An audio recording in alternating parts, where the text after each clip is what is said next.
heat of a summer Saturday, they stood in an unbroken chain of sadness from New York to Washington. Surrounded by the drama of his death, they had come to touch the event themselves. To see it, to believe it, to lock it in their personal recollection.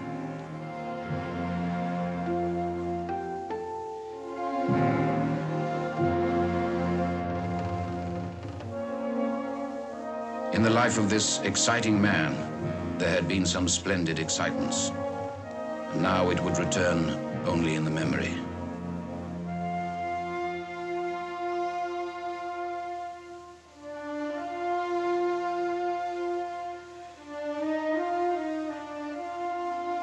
Surrounded by the images and emotions of his last days, it was difficult to accept that he had held elected office less than 4 years and had campaigned for himself only twice in his lifetime. Always before, it had been for someone else. In 1960, John Kennedy was in Los Angeles. Robert Kennedy was with him, as he had been each time before. All that day, there was talk of defections. All that time, up until the first tally, John Kennedy checked with his brother every hour. He saw his brother in the center of the Wyoming delegation. And then the Wyoming delegation cast all 15 for the next President of the United States, John F. Kennedy. The President went to the convention hall, and Bob was there. They walked over to the corner of the room, and then you could see what they meant to each other.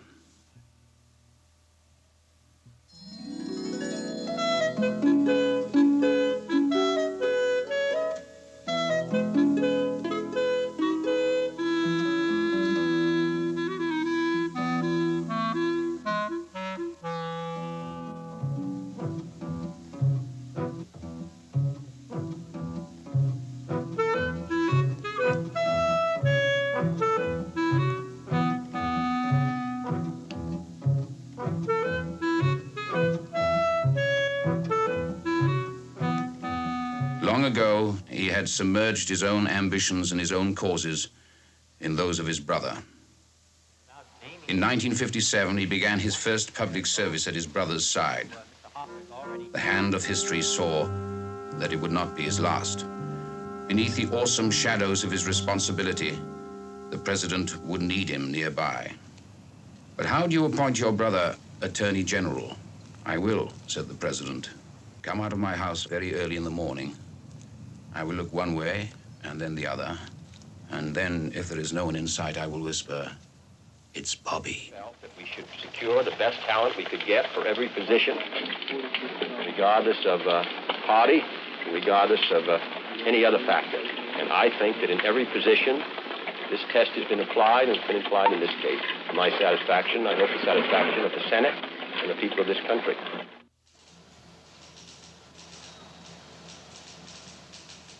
Satisfaction with his appointment was not unanimous. Many newspapers called it disappointing. But he set out to prove his critics wrong. Okay. Oxford, when the troops came in, people started throwing things at them, even though they... His staff, one writer observed, is a remarkable blend of energy, imagination, and informality. But behind the informality of his office lay hard decisions and large responsibilities. As a private citizen, he enjoyed the full blessings of this life. As Attorney General, he would not be spared the troubles and anguish of those in another part of America who had suffered too long.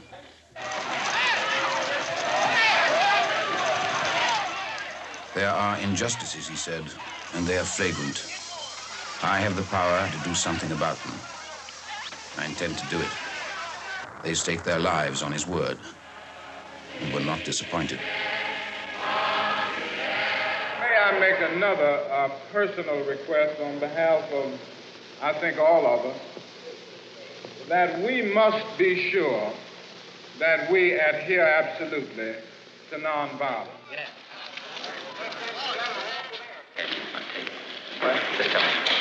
Hello? Oh, Nick? Now, did the governor say anything which would lead us not to issue this proclamation? When a governor imagined he could defy the law of the land, the Attorney General sent the agents of justice to prove him wrong. I'm asking from you an unequivocal assurance that you will not bar entry to Vivian Malone and to James Hood, and that you will step aside peacefully and do your constitutional duty. He meant what he said. The law would be respected. Justice would be served equally in every part of the land. The lesson was not lost on those of reason, and it left no bitterness in its wake. I'm glad to come to University of Alabama. I'm delighted to see the inside of this.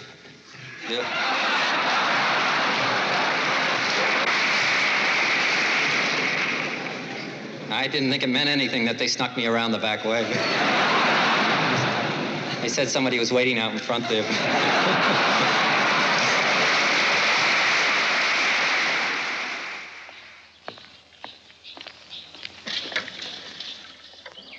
The nation was learning what the president already knew, that his brother was more than another cabinet member.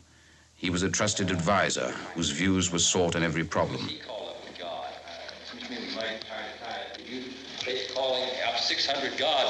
Together, in the fall of 1962, they would face the country's greatest crisis. On October the 14th, 1962, aerial reconnaissance revealed the presence of Russian missiles in Cuba. It would confront the president with his most delicate decision.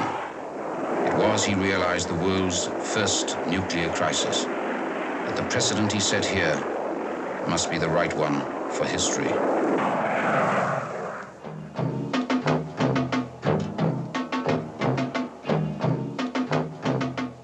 A State Department advisor who was there at those fateful meetings said later, "Of all the president's advisors, Robert Kennedy brought more wisdom to that table than any other." There was disagreement. Robert Kennedy often stood alone, but his counsel finally prevailed. The missiles were removed. The world's first nuclear crisis was resolved.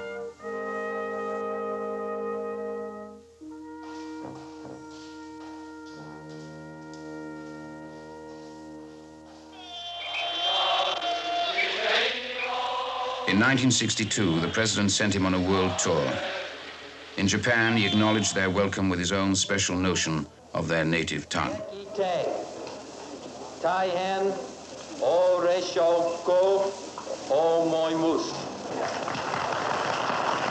am not finished yet. He told them the truth about America and confronted her critics head on, wherever he found them. What is it that we're doing in the United States? Can you tell me? I appreciate your frankness. 皆さんの率直さを非常にアプリシエイトします。 And I think you would expect the same from me. もちろん私からもその同じ率直さを期待されるだろうと思いますから。 And you're going to get it. これから私に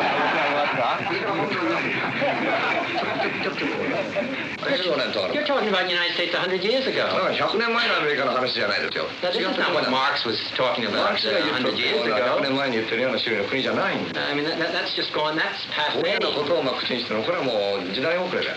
I mean, we're not run by Governor Rockefeller. 我々はその He was asked once what was the most important decision of his life.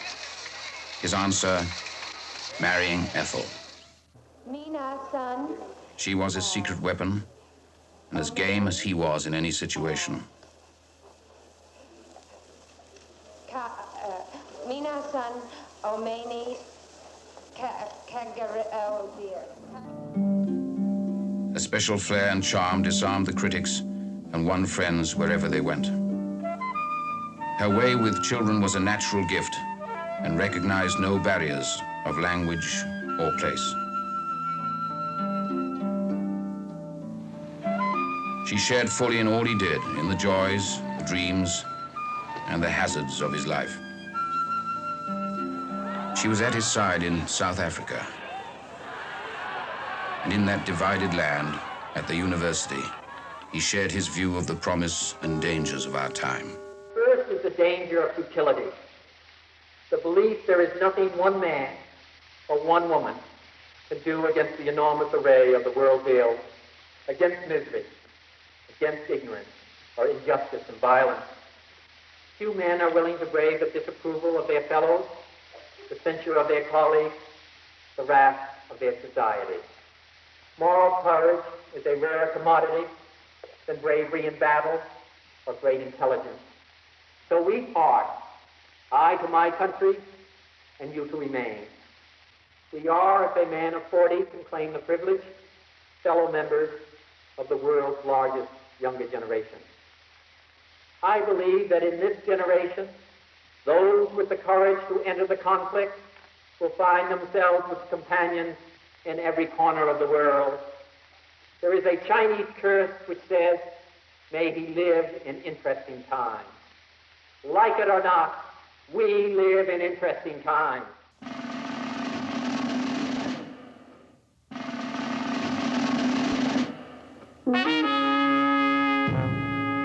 In West Berlin, they would visit the wall, which he described as that great snake lying across the heart of a city, a disgrace to human dignity. He saw in these people, too, a commitment to principles stronger than their fear of death.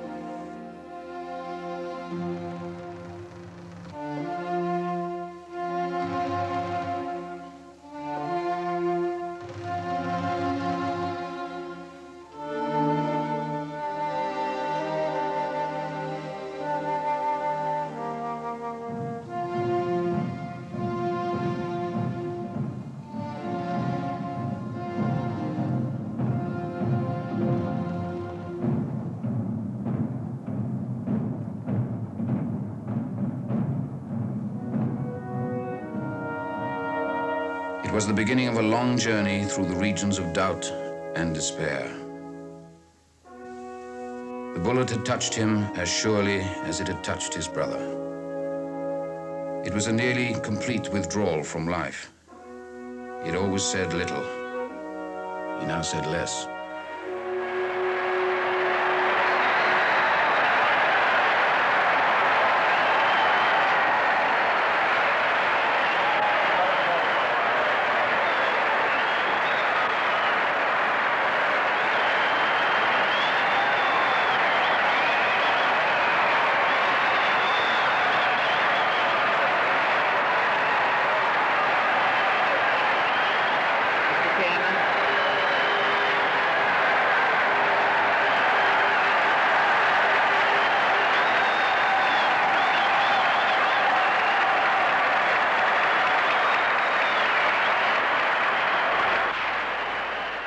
I realize that as an individual, that we can't just look back, that we must look forward. When I think of President Kennedy, I think of what Shakespeare said in Romeo and Juliet, when he shall die, take him and cut him out into the stars, and he shall make the face of heaven so fine that all the world will be in love with night and pay no worship to the garish sun. If we dedicate ourselves, as he frequently did, to all of you, and he quoted from Robert Frost, that the woods are lovely, dark and deep, but I have promises to keep, and miles to go before I sleep, and miles to go before I sleep.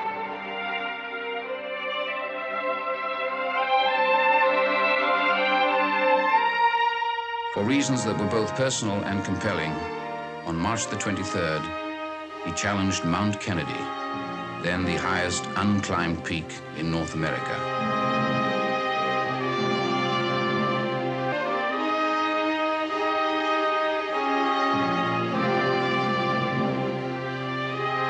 At 1:10 on the second day, he reached the summit.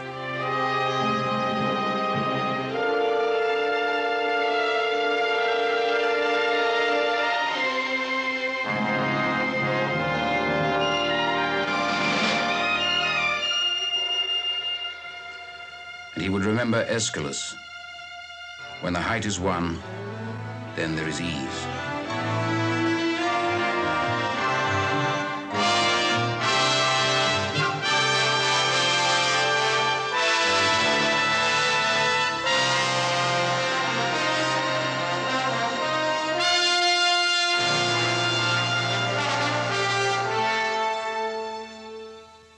He entered the Senate in characteristic style, leaning forward, since everything to him lay ahead.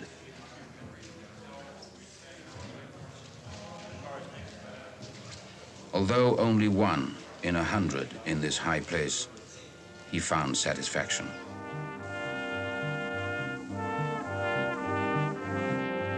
He had written about and been at the center of much of the history of his day, but he felt there was so much more to be done.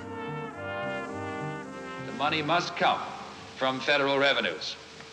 Without very large amounts of It was money, a time to listen, to ponder a new commitment. of our cities will continue and worsen. What do you anticipate are your needs? We figure that over and above, His duty in the Senate chamber led him to listen and to speak to the problems of our time. But his conscience called him to action, to reach beyond the committees and the statistics to the people themselves. Mike, do you agree with me that we could be doing much more amongst that group than we are at the present time?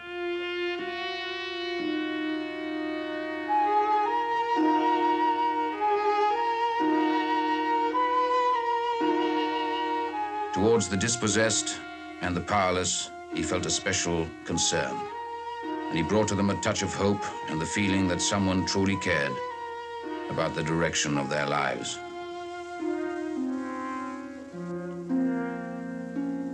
The more he saw of this America which had been left behind, the more he would ask, what of their future? Starved in mind and body, crippled in spirit, they have been damaged beyond repair. He saw in America an island of poverty in a sea of affluence. They heard him and they believed him. He had a way of reaching across the old lines, of opening up and releasing their spirit.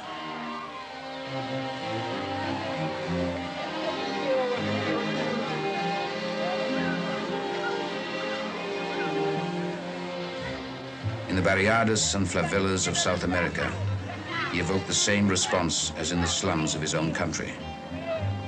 In a continent where most would die before the age of 4, where children without schools are doomed to a life of uselessness and poverty, he had to find out why. Nations like men often march to the beat of different drummers. Still, the lesson of our time is that all must march toward increasing freedom, toward justice for all, toward a society strong and flexible enough to meet the demands of the future. Let us then give our strength and our sweat, our lives and our labor, and together we will make a hemisphere full of such freedom sons as will make the earth to sing and tremble in their passing. Hasta Sacramento, mis derechos a When Freedom's sons were on the march in California, it was his march.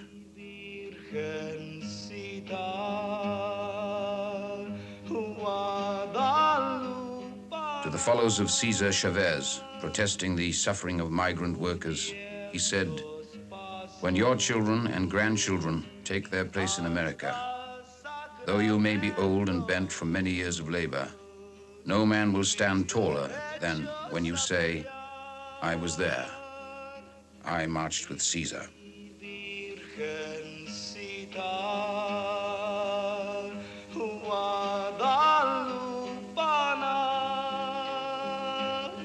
And he was there to share with Caesar the triumph of the march, the breaking of his fast, and the benediction of a cause that couldn't wait.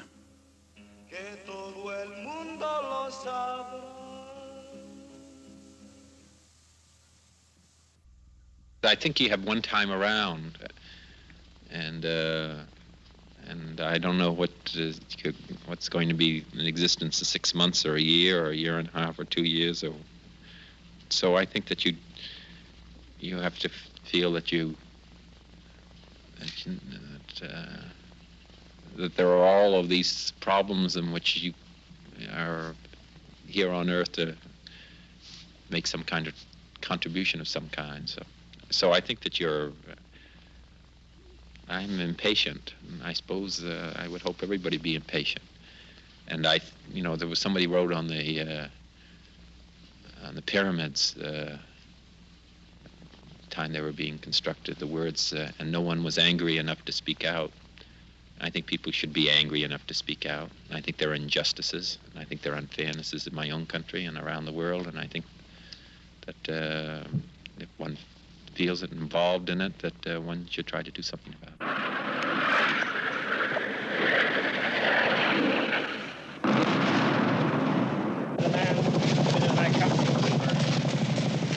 For this war, he shared the responsibility, but now he spoke out against it, not in anger, but in deepening sorrow. Why, he asked, should the black and the poor bear an unequal burden of the sacrifice there? Can we ordain to ourselves the awful majesty of God to decide what villages are to be destroyed, who is to live, and who is to die?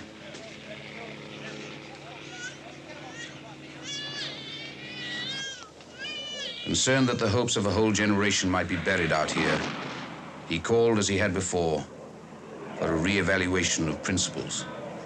We have the capacity to make this the best generation in the history of mankind, or make it the last. And I don't think that we can just afford to stand still or sit. I think that we have to give some direction.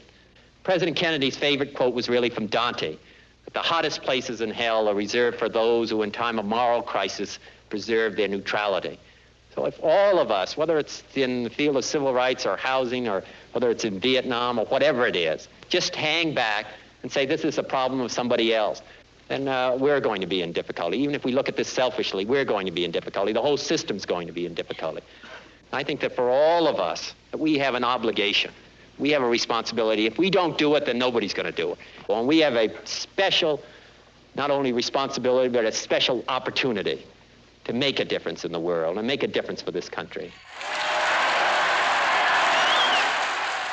In the spring of 1968, he made the most important political decision of his life, to run for the presidency of the United States. Not merely to oppose any man, but to seek new policies to close the gaps. I don't think it's tolerable that young men and young women growing up in our great cities are not able to find jobs. I don't think it's tolerable here in this country that a young boy or a young girl, even when they finish school, are illiterate and uneducated, and therefore can't go on to either a college or university or on to an employment. And I think whites and blacks, poor and rich together, that we can work together. Jefferson once said about the United States, we were the last best hope of mankind. That's what I want the United States to be. This is a generous and compassionate country. That's what I want this country to stand for. Not violence, not lawlessness, not disorder, but compassion and love and peace. That's what this country should stand for, and that's what I intend to do if I'm elected president. If I had a hammer, I'd a hammer in the morning, I'd a hammer in the evening, all over this land. I'd a hammer out danger, I'd a hammer out warning, I'd a hammer out love between my brothers and my sisters, all over this land. Oh, if I had a song,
April the 4th, somewhere over Indiana, Robert Kennedy was informed that Martin Luther King had been shot.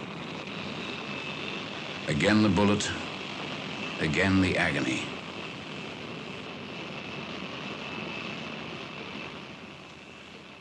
Martin Luther King dedicated his life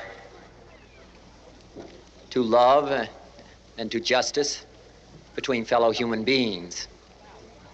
He died in the cause of that effort. In this difficult day, in this difficult time for the United States, it's perhaps well to ask what kind of a nation we are and what direction we want to move in. For those of you who are black and are tempted to be filled with hatred and mistrust of the injustice of such an act against all white people, I would only say that I can also feel in my own heart the same kind of feeling. I had a member of my family killed, but he was killed by a white man. But we have to make an effort in the United States. We have to make an effort to understand, to get beyond or go beyond these rather difficult times. What we need in the United States is not division. What we need in the United States is not hatred. What we need in the United States is not violence and lawlessness, but is love and wisdom and compassion toward one another, feeling of justice toward those who still suffer within our country, whether they be white or whether they be black. And dedicate ourselves to what the Greeks wrote so many years ago, to tame the savageness of man and make gentle the life of this world. Let us dedicate ourselves to that and say a prayer for our country and for our people.